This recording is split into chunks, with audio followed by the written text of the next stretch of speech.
जहां भी हो, धाम का आश्रय ले लो, चरणामृत रोज पियो। किसी को समझे में नहीं आती बातें, अगर उसमें दुनिया की बातें औषधियां मिली हैं और कह दे आपको बहुत स्वस्थ रखेगा, तो कड़वी हो कैसी भी हो, आप रोज नियम से लेंगे वो सिरप है, चाहे उसमें अल्कोहल मिला हो, मछली का तेल मिला हो, कुछ भी हो, अरे औषधि है। और संत जन, महापुरुष जन, शास्त्र कह रहे हैं अकाल मृत्यु हरणम सर्वव्याधि विनाशनम श्री कृष्ण पादोदकम पीत्वा पुनर्जन्म न विद्यते। तुम्हें विश्वास हो रहा है? अकाल मृत्यु नहीं होगी तुम्हारी कभी भी। जिसके रोज मुख में हरिचरणामृत जाता है, प्रियालाल का चरणामृत जाता है, अकाल मृत्यु नहीं हो सकती। ये शास्त्र ऐसे महापुरुषों के द्वारा लिखे गए हैं कि भगवान अपने वचन झूठे कर सकते हैं लेकिन संतों के नहीं। अपनो परण विशार भगत को पूरो परण निभाऊं, जाचक जाचू कहे तो बेचे से बिक जाऊं। देखो भीष्म जी ने कहा कि आपने नियम लिया है, मैं युद्ध में अस्त्र नहीं ग्रहण करूंगा, मैं गंगा का बेटा नहीं कहूंगा, शांतन सुत नहीं कहूंगा, यदि युद्ध में आपको अस्त्र न धारण करवा दिया। तो भगवान ने अपनी प्रण को झूठा साबित कर दिया और लेकर रथ का पहिया दौड़ पड़े भीष्म जी को मारने के लिए।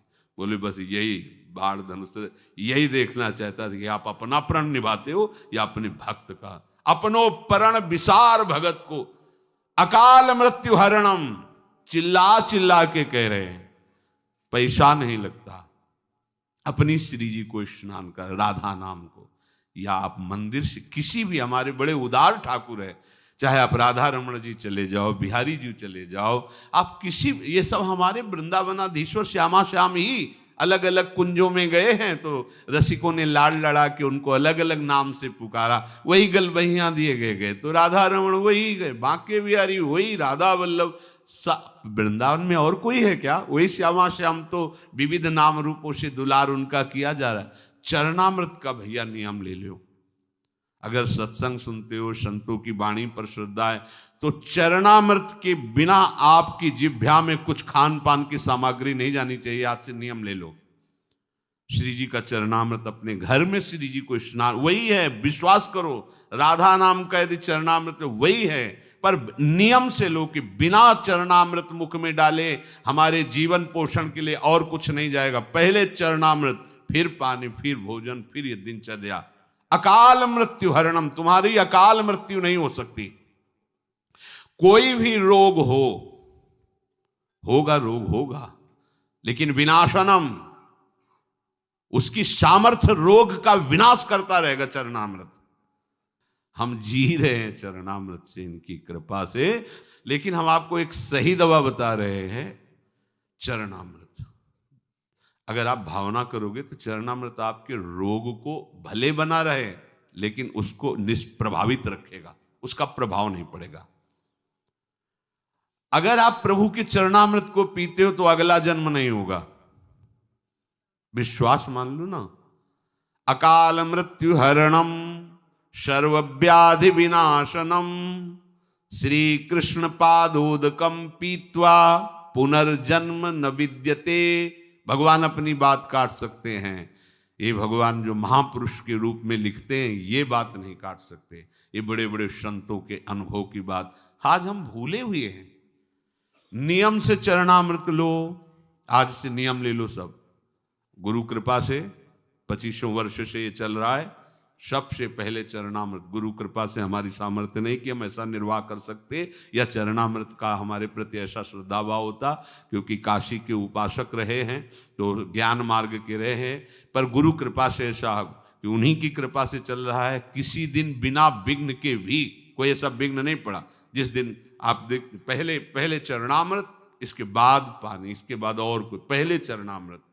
तो ये आप सब नियम ले, और अगर कहीं संतों का चरणामृत मिल जाए तब तो सोने पे सुगंध आ गई ऐसा समझ लो। हरि चरणामृत भी पियो और संतों का भी चरण, ये हमारे महाबल हैं, इसे माया नहीं काट सकती।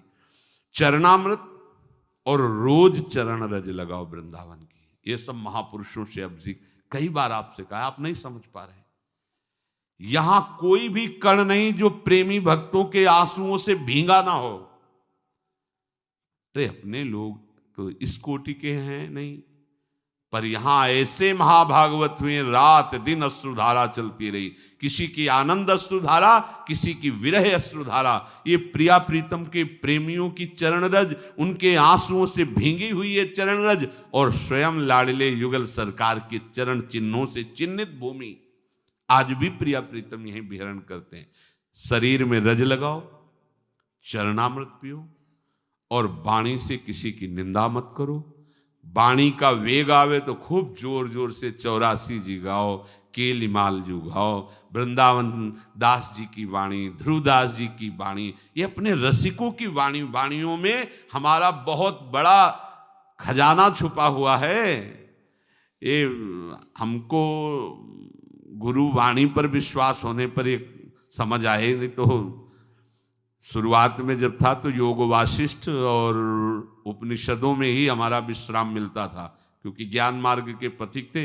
ये सब करने पर भागते और एकांत में जाके जब योग उसका विचार करते तब जाकर शांति मिलती।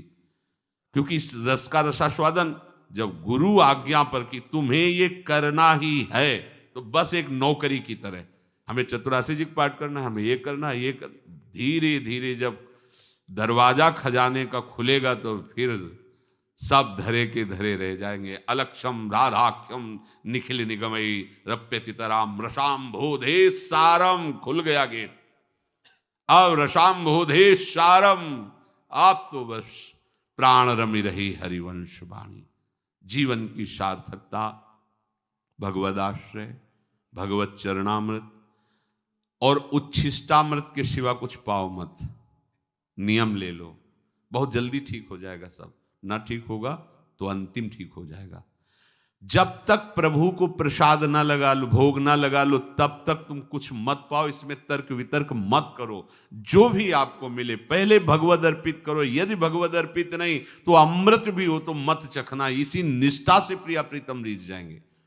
एक प्रसंग आता है एक अपने ब्रज के महापुरुष का, कि अब उनके पास और कुछ तो था नहीं, माधुकरी मांगते थे, तो ठाकुर जी को माधुकरी का ही भोग लगाते थे, क्योंकि विरक्त संतों के पास। अब वही भोग लगाया और फिर पाया एक दिन लीला गायन में ऐसी रुचि हुई कि शाम तक भिक्षा मांगने नहीं गए। फिर शाम के मांगने गए, लाए तो दिन भर के भूखे, और ध्यान नहीं रहा भोग का। लीला थी प्रभु की, और वो ऐसे जे ही कवल पाके लीलना चाहते तब ध्यान आ गया, तो ऐसे गला पकड़ लिया और विचार किया ये क्या हो गया। जीवन की निष्ठा हमारी भूख ने बर्बाद कर दी। बिना प्रभु को भोग लगाए तो हम पाते गला काटते हैं।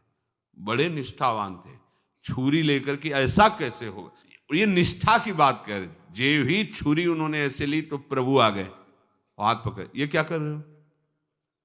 उनका प्रभु आजीवन हो गया आपको समर्पित करते हुए। बिना समर्पित किए हुए कैसे। तो बोले अब समर्पित कर दो। बोले अब जूठा हो तो बोले कल कौन सा मनिया लगाते थे, ब्रजवासियों का जूठा ली तो लगाते थे, तुम्हारे भाव से पाते थे, आज तुम्हारा सही लगाओ। प्रभु आ गए, आप मत करना कि जूठा खा के छुरी लगाए प्रभु आए कि नहीं आए। ऐसे प्रयोग लेके वो निष्ठा में होते, वो निष्ठा में होते। तो आप पहले निष्ठा बनाओ। बिना प्रसाद किए आपको पाना नहीं कुछ भी। देखो इसी जन्म में भगवत प्राप्ति हो जाएगी, मान लो हमारी बात। बिना प्रभु को भोग लगाए कुछ नहीं पाना। उद्दंडता मत करो। ब्रजवासियों का भी अगर भिक्षान्न मिला है तो आपके पास छवि होनी चाहिए हरि गुरु आचार्य की। आप उनके सामने जाके दैन्य भाव से, नाथ मैं तो भिखारी हूँ, कृपा का भिखारी, प्रभु कुछ नहीं आपके, ये ऐसे भोग अर्पित फिर पाओ। चरणामृत पियो, रज लगाओ, जितना बने नाम जप करो, मौन रहो, किसी की निंदा स्तुति मत करो। आप देखो इसी जन्म में आप महात्मा बन जाएंगे। अंदर की बात महात्मा, भेष परिवर्तन तो 2 मिनट में होता है, उद्देश्य आपका महात्मा हो जाएगा, आपकी स्थिति महात्मा हो जाएगी, और फिर परमानंद का अनुभव दूर नहीं रहता। जब हमारे अंदर ये सब राग द्वेष मद और मत्सरता ईर्ष्या ये सब नष्ट हो जाती है ना, तो हमें आनंद कहीं लेने नहीं जाना होता। हमारा स्वरूप ही आनंदमय है। इसी आनंद में स्वरूप से आनंद सिंधु का उगाहन होता है। ये देह आदि से जो सेवा आदि होती है ये संपूर्ण सेवा नहीं है। देह आदि की जो सेवा है संपूर्ण सेवा है। संपूर्ण सेवा है भाव की, भाव देह से। पर इसी सेवा से मलिनता नष्ट होती तो राग नष्ट हो जाता है शरीर का, फिर भाव देह का प्रादुर्भाव होता है। संपूर्ण सेवा इस शरीर से नहीं मानी जाती, संपूर्ण सेवा भाव देह से मानी जाती है, जो प्रिया प्रीतम की समीपता उससे प्राप्त होती है।